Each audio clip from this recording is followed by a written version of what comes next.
Greetings, my fellow geeks out there, my comic geeks, I should say. M.V.K here back again. Your Alpha is here, and back again for some more comic reviews for you guys. I know it's been fun getting back into the swing with the comics and talking about different various comics. Like I said before, I'm still it's very selective. It's still selective. It's still very much okay. What do I feel like talking about? What do I feel like? I'm not gonna run down and review my whole pull. And like I said, I'm behind, but I don't care. I'm not gonna apologize for that. I'll do the reviews whenever I feel like it, or when I'm in the mood. I finish something, and a comic series that I wanted to talk about that I feel is kind of getting pushed under, or it's not being viewed as much because of maybe other stories that are going on in Marvel. It is a Marvel series, and I think it's kind of been underwhelming. It's not underwhelming, but it's been under the radar because, well, Devil Reign is out, but this series has been out longer, and more importantly, I think also because in some cases, I believe the writer is a good dude, because he's a great dude. I've met the man. He's fun. He lives up to the quote unquote stereotype of his nationality. Very cool, laid back, cool, down to earth people, and that's Tom Taylor. Tom Taylor, of course, as you all know, I believe has signed an exclusive with DC, and it's kind of a shame because I still feel that there are characters in Marvel that I would have loved to seen him get a run with. But his latest series is Dark Age, right here, Dark Age, and I'm gonna review the all 1 through 5 issues 1 through 5 right now. There's one more issue to go before this ends. This is basically Mr. Taylor's last Marvel piece of work that he's doing. So I'm gonna talk about this whole series. Try not to spoil too much stuff, but there are some things I gotta talk about. This is in the Marvel universe, but I believe it's an alternate universe as always. And you know Tom Taylor, he does really good work when he does alternate universes in the core universe. So let's start off with issue number 1, Dark Age. Tom Taylor, Iban Cobolo, if I'm saying your name right, that's the artist. And as you can see on the cover, it's Spider-Man, Thing, Black Panther, Iron Man. And they look like they're in the dark. So let's talk about this. What is Dark Age? So basically, the story, the first issue seems like it's just an everyday, average day in the Marvel universe, but it is some things in here in this universe that we wish would have happened. For example, Peter and MJ are married. They have a child. Her name is May, and things like that. And it looks like everything is going well until all of a sudden, cataclysm happens. It would seem that a being called the Unmaker was dormant in the earth for a long time and has risen and woken up from his slumber, and he starts to create havoc on the earth. Now, by doing so, what he is doing also is he's basically killing the planet.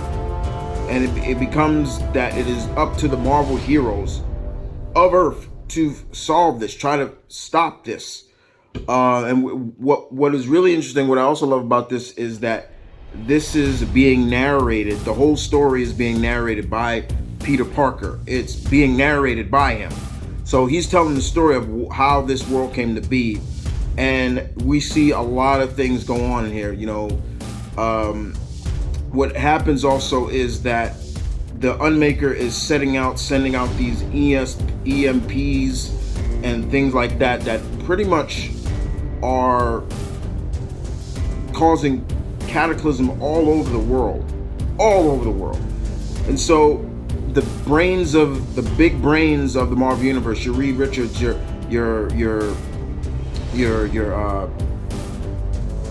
T'Challa,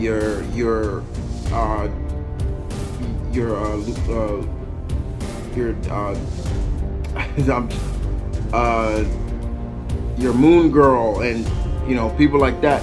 They all come together and try to figure out a way to stop this being, and they send in a strike team to first make contact. Doctor Strange, Wanda, Thing, and I know there's someone else. Who else did they send? They sent someone else. They sent in some big guns to make sure. Who else did they send in?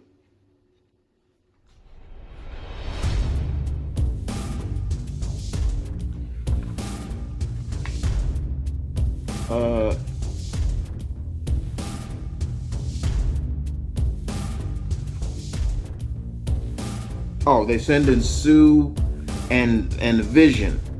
So they go in. They even give like a backstory into the Unmaker, like where it comes from and things like that, and who put it to sleep the first time. And I thought it was really cool. And unfortunately, they're not able to do a damn thing. Wanda, there's deaths. Thing is obliterated. Wanda, Vision, all killed. I have to spoil the deaths. And Doctor Strange, he makes one last major effort, and he does. It kind of helps, and he's able to kind of put the Unmaker back to sleep in a sense by opening portals and sending out these EMPs. The Maker was sending, but by doing so, he basically wipes out electricity, anything modern technology. So we see Iron Man literally fall out of the sky because of his tech. Even Peter's web shooters are he can't web sling, and he's trying to get back to Jessica, Luke Cage, Mary Jane, and his daughter. And it's crazy. It's really wild. You got just literally things like that. You just see Wanda get disintegrated, and Vision is just PO'd. And that's this. You just see how Doctor Strange gets killed by the Unmaker, and Sue survives because he tells Sue he tells Sue to leave, and as you can see, all tech is just starting to wear out, things like that. And also you see Peter, he's trying to web sling, and his web shooter's not working. And I forget sometimes that Peter's web shooters, I always thought Peter's web shooters weren't really electric, was technology. It was more, I thought it was just more pressure. He just used these two fingers to make pressure. So, and his web shooters, but I think it is. So you see him, he literally face plants.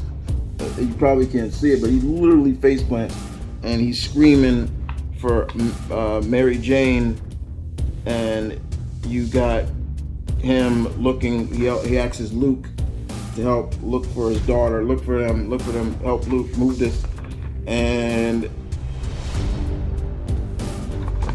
it's little May, his daughter.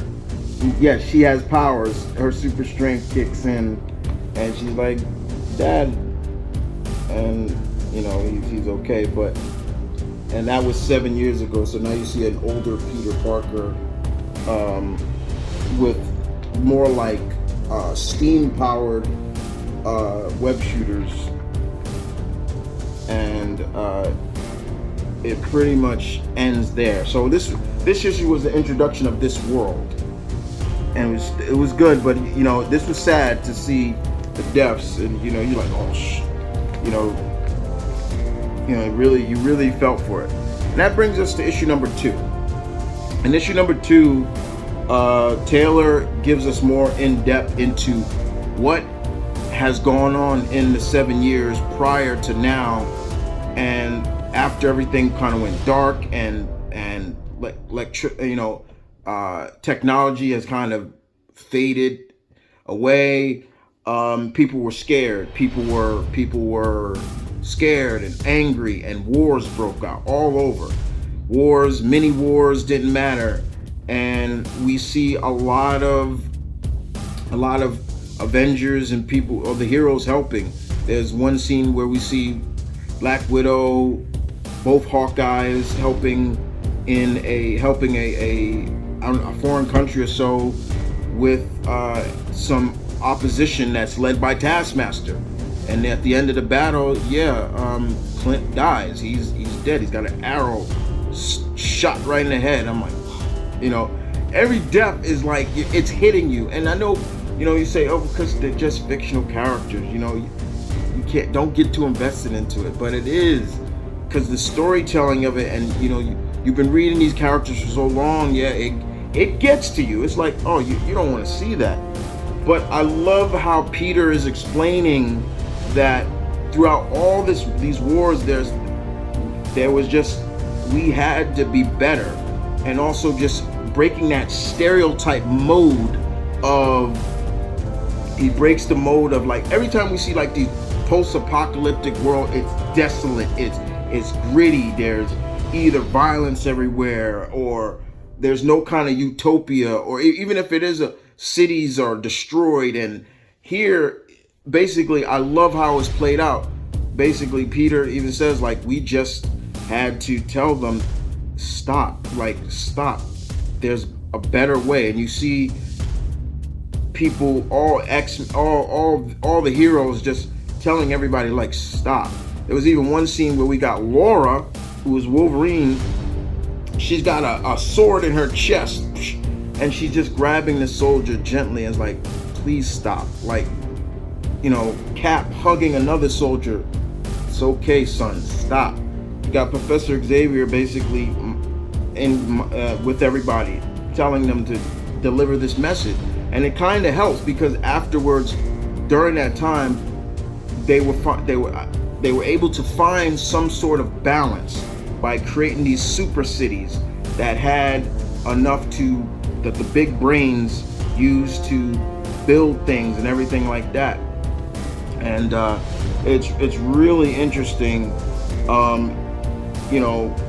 We really get to see just, I love, and I'll read the quote too from what Peter was saying, because it was so cool to see. He basically goes on to say, like I said, you're seeing people, like I said, you're seeing, Clint and all of them, and then you got Clint and Taskmaster dead.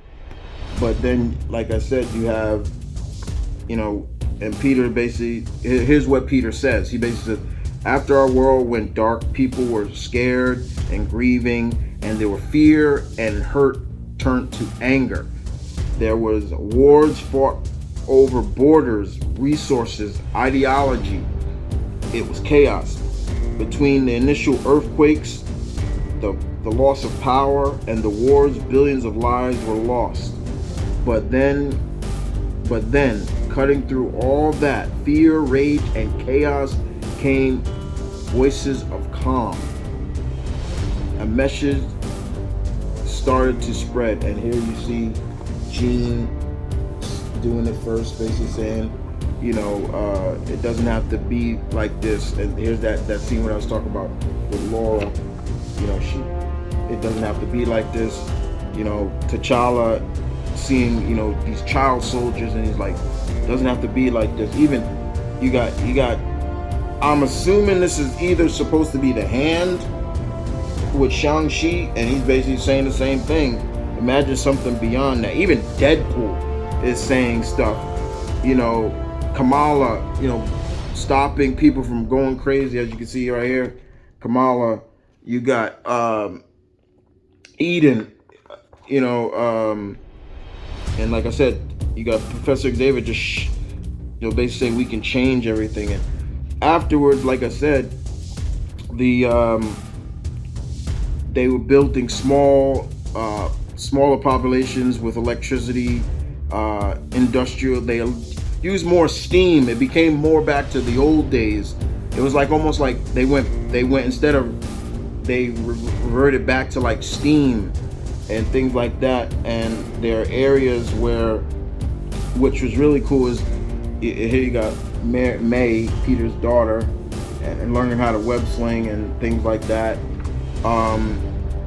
They're living in different cities, but each city has a resident telepath staying in connect with each other. As you can see, Professor Xavier keeping in, Brazil checking in, Australia checking in, Nepal. Wakanda became basically a haven, the center of the capital of this new world, which is fine. But you have all the big brains just working together, even Doctor Doom, working together to try to keep everything alive. What I found interesting about this issue is also, but even still, even though it's still nice and kind of, it looks like it's all safe, there's still danger. And I love that Peter he uses his webs as like a real spider to detect things. Like he shot webs all around the jungle areas of the city of Wakanda, pretty much, or that area. And if anything vibrates that web, people will know. And when that happens, first of all, it's rigged to a bell.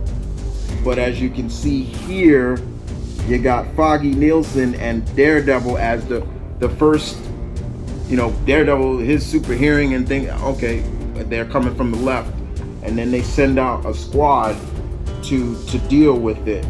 And most of the time we're dealing with monsters. So here we got basically Blade, Eliza Bloodstone, Gabby, and Laura. And they could smell what they are. Basically, even though everything is dark, so what happens when the world is dark and everything like that? The monsters come out. Vampires, werewolves, and they deal with that. And I love that, I love this scene where Laura, she dips her claws into silver. So when she stabs a werewolf, she won't kill it. I love that Blade is here, and I love that Mr. Taylor has Eliza Bloodstone. But all this was really a setup, because at the end of this, they kidnap one of the big brains. They kidnap Tony. Tony is kidnapped by who? The ruler of Europe. I'll explain who that ruler is, but one of his subordinates is Mystique. And you better believe I was not gonna. Mystique is Mystique. Look, she got close to Tony by dressing up as Captain America. And we also get to see Dracula in this, because his vampires. And this issue basically ends with we seeing who kidnapped Tony. That person being Unsabador. Apocalypse has kidnapped him, and in Europe he runs Europe, and he's got people of Europe and slaves and making statues of himself, but they have electricity. And how they have electricity just blew my freaking mind, just to see that, because basically he wants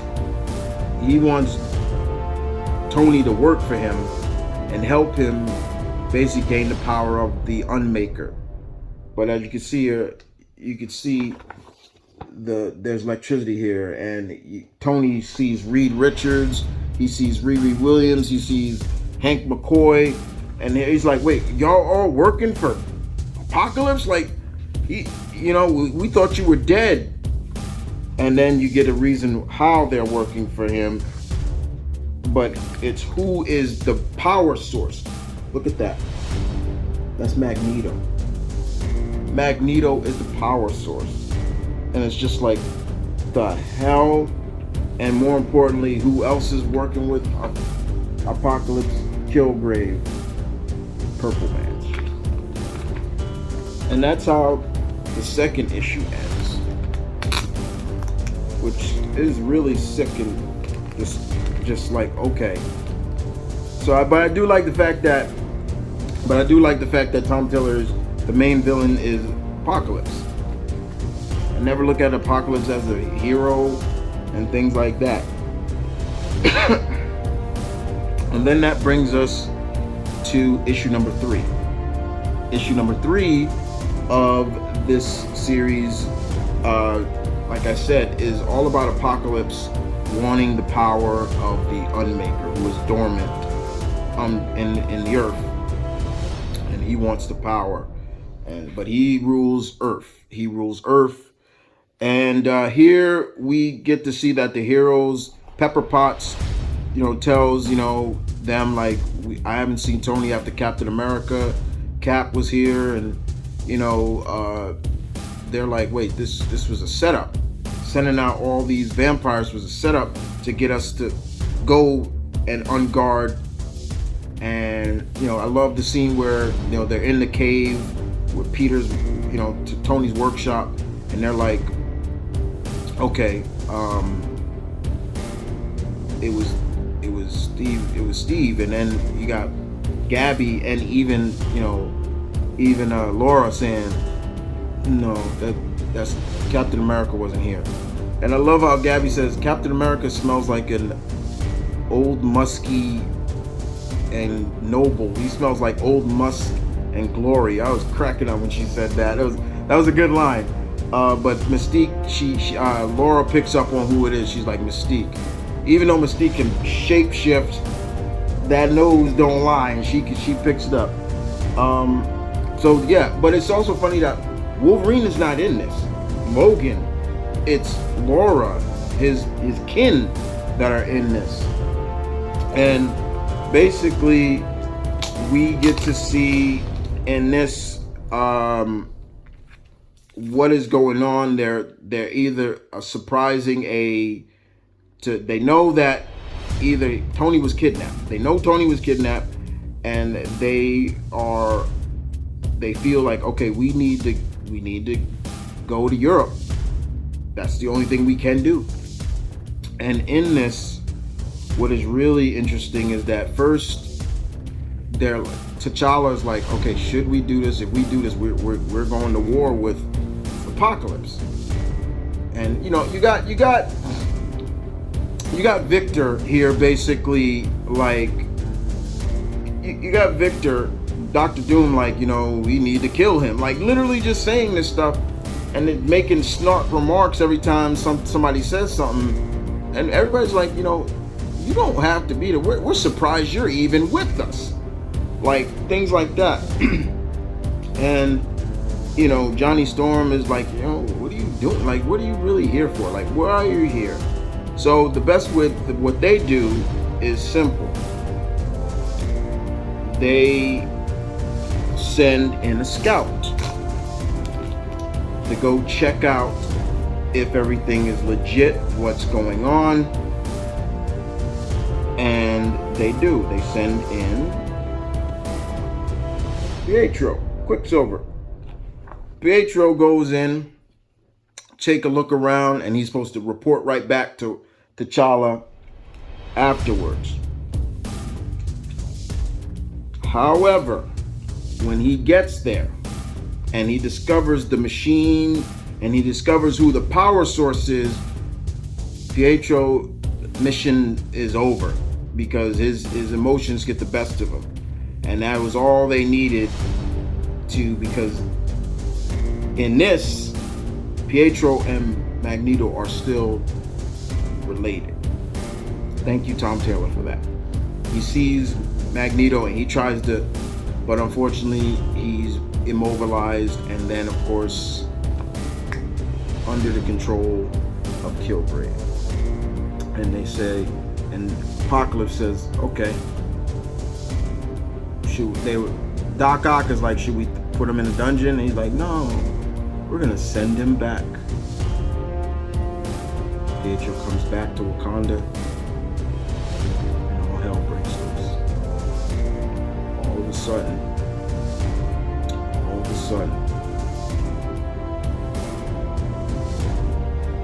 Peter's spider sense goes off. Jean, she's like, his mind, something's wrong with his mind.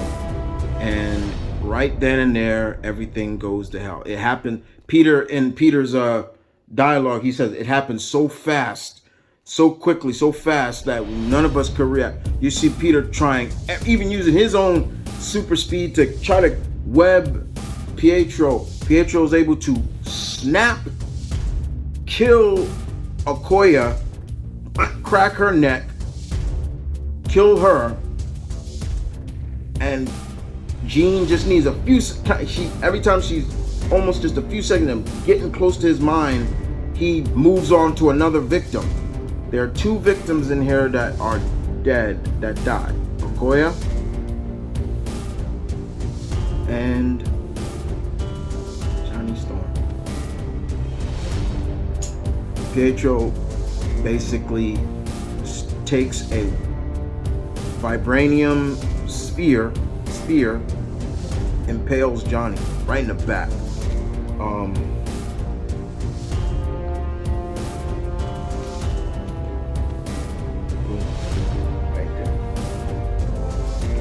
Right in the back. And once again, like I said, emotional deaths, yes. And it was emotional because, as a brother, an older sibling myself, I put myself in Sue's position, and Sue is there with her brother, and he's saying, Sue, get out of here. I'm going into meltdown. I don't know what was with that spear, but Johnny was going into meltdown. He was going into he was going to explode. And Sue was like, I'm not going to leave you. I'm not going to leave you. And she puts a force field up amongst everybody else and a force field on herself. And she stays with her brother till he explodes. Sue has just lost her brother. She believes she lost her husband, her son. She still has her daughter. And of course, she lost her another brother, basically, Ben. Basically, the Fantastic Four in this are completely wiped out. Sue does not know that Reed is alive. And it is until the end when finally, Jean is, before all of the death of Johnny, Jean is able to finally catch up, get Pietro's mind, and she cocks him out real quick, like, go to sleep. And when Pietro wakes up, he explains to all of them, like, I could see everything I was doing. I couldn't help it. I'm sorry. And he turns to Sue right to his left, and he's like, Sue, I'm so sorry. I didn't mean to. And you got Jessica Jones saying it's not your fault.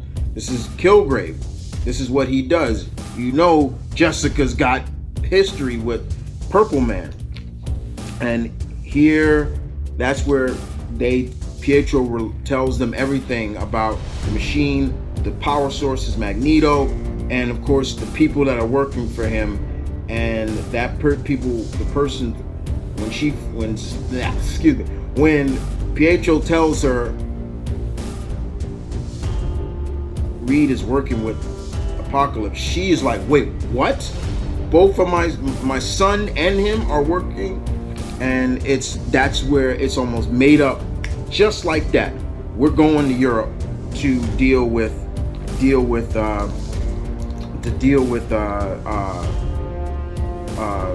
Apocalypse. But at the end of the episode, at the end of this, we see Apocalypse talking to somebody. He comes out of his temple, and he's talking to somebody. You can hear somebody, I guess, above him. We don't see him yet. And he's like, they're coming. They're gonna come. Be ready. are you three ready? And you just see the person finally, the panel, and you see this person. Yes, we are. Basically, the Carnage and Venom symbiote merged together with one host. That host, it was kind of spoiled in the second issue. So basically, it's Miles. Miles is the host of the Carnage and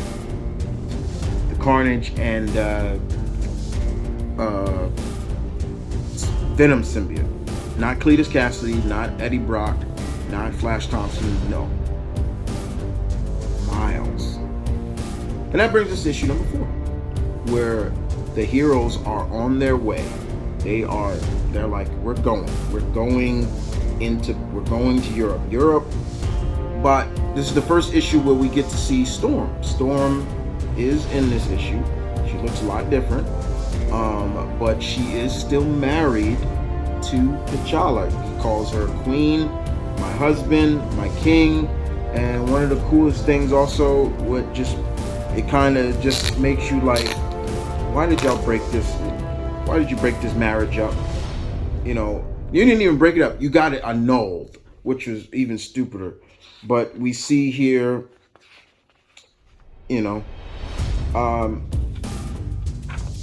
Storm, along with Nightcrawler, Colossus, Multiple Man, they are able to, they bring refugees from Europe to Africa. And you see Storm basically saying, you're free here, you're okay, welcome to Africa.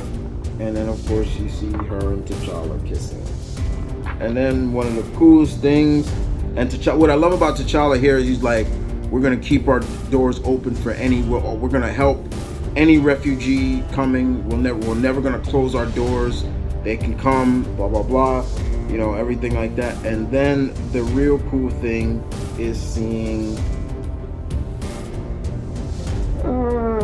the little Storm and T'Challa's little girl, who has her hair like her mama, and she says mama. And Storm's daughter, I hope I'm getting this name right, it's called Nkosazana. I hope I'm saying her name right. And she's like, you're still awake, it's so early, and I've been awake for ages. I woke Papa. She's talking about T'Challa, and it's pretty cool. And you got Pepper and Valeria together and people like that. Even Nick Fury Jr. is here. Nick Fury. So basically, their ship is an old shield helicarrier. That's why they can bring so many people over. And Storm uses it, the sail, she uses her, the wind and everything like that to, while they're there, basically,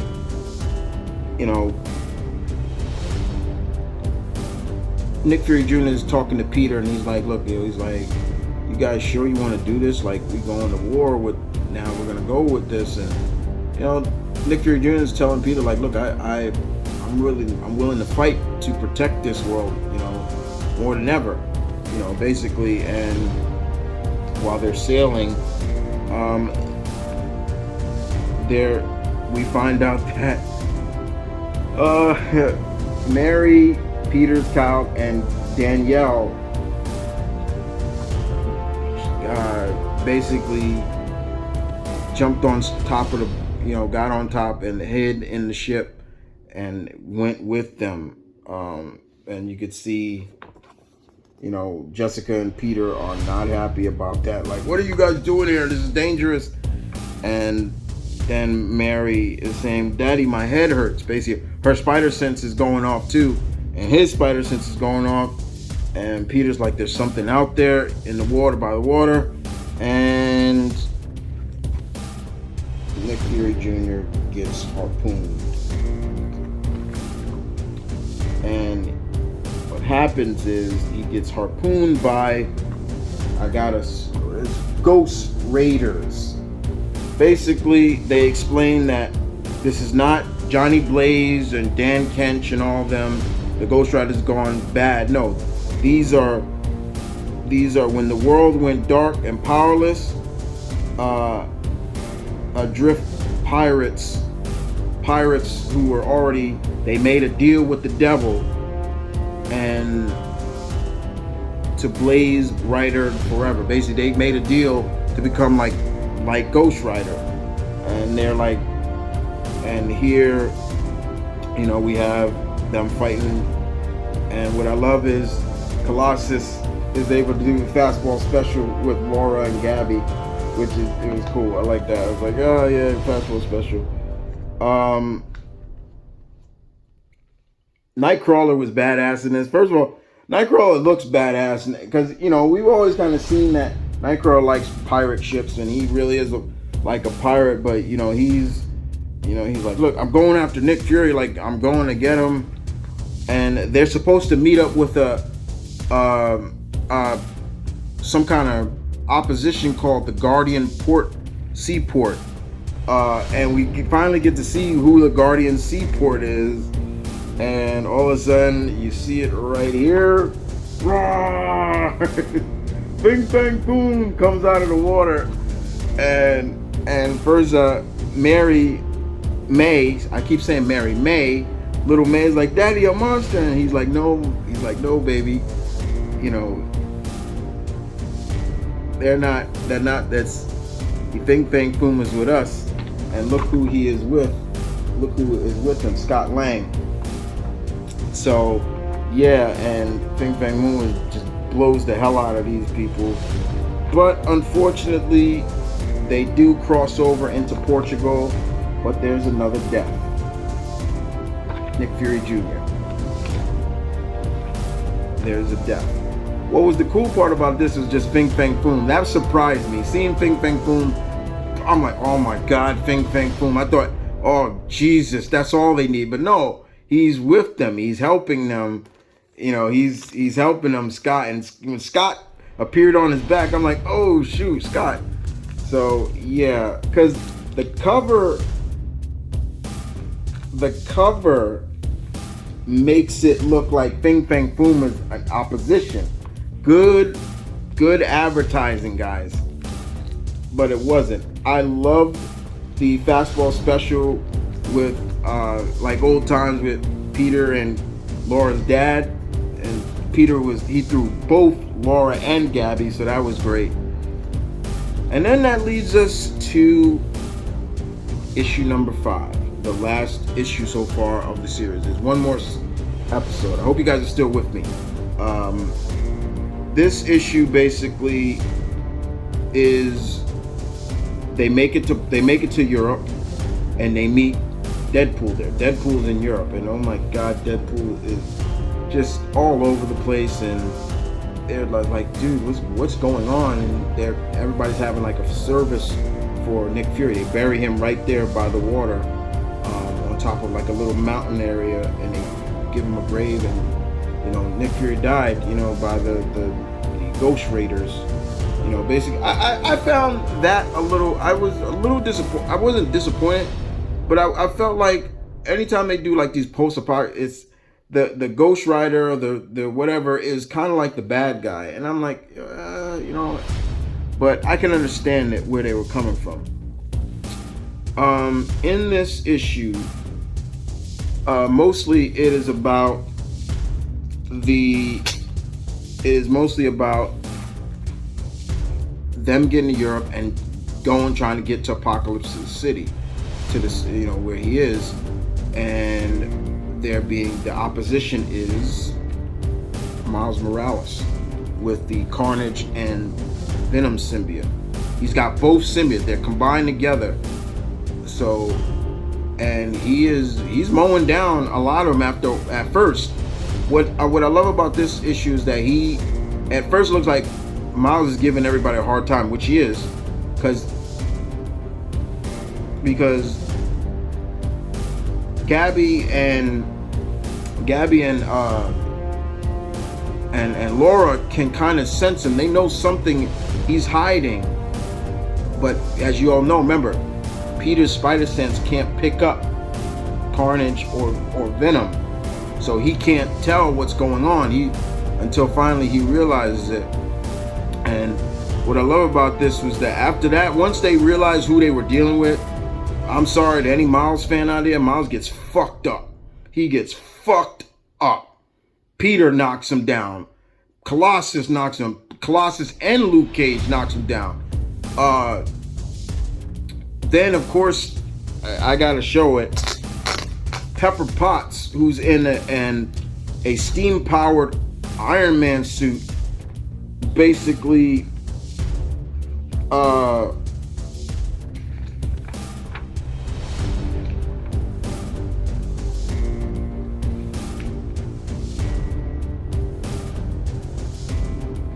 she basically blows the living hell out of. I even love that. Look at Devil Dinosaur keeping Moon Girl safe. I love that Lunella's older in this. But she's still one of the big brains. And you know, they just start fucking Miles up and of course, here's Pepper Potts. She just light him up. She's like, everybody move, and then what's even worse is, look at the bottom. Sue, shield everybody.